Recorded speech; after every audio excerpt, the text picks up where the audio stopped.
a running back battle. Not a battle for number one, really. I guess it was Najee Harris and Cam Akers. In 2017, Najee Harris finished number one. Cam Akers finished number three. Cam was a quarterback in high school out of Mississippi. Almost went to Ole Miss. Ended up going to Florida State, which was apparently a massive mistake because he was good, but offensive line stunk. The team stunk. Najee went to Alabama. Lots of rumors about him flipping to Michigan at the last second. I don't believe that was ever going to happen. And then patiently waited and waited and waited, and then broke out in his last two seasons and became a first-round draft pick. Cam Akers slid in the draft to, I believe, the second round. He's with the Rams.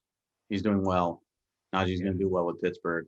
But now you can say it, Gorney, right? You got so much crap from certain people in our network for the Najee Harris decision, especially when he didn't play his first 2 years over Cam Akers. So now you can gloat. Have at it.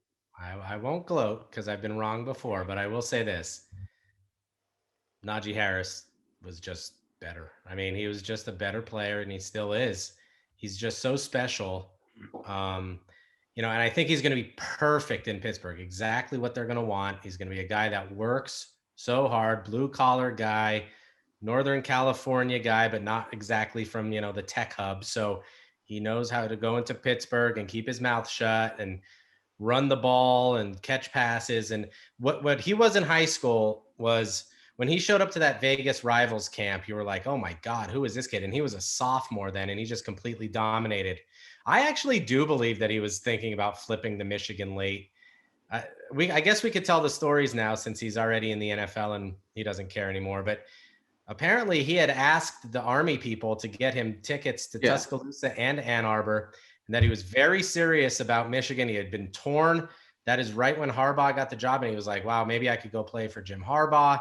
I don't think that they were all that receptive to paying for that. And so, him sticking with Alabama turned out to be great. But the other rumor that I had heard was after he hadn't played in those first 2 years, he was getting the itch and he wanted out. And so he had like a meeting with his people and with Saban, and Saban basically convinced him to stay. And that's right after that is when he started getting all these carries, all these opportunities, and he started putting up the big numbers.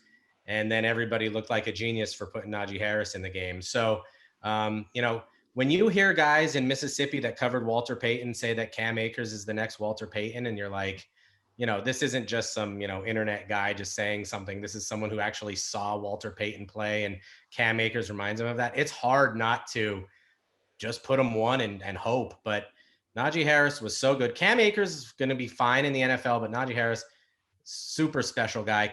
I think he could have been a 5-star wide receiver too.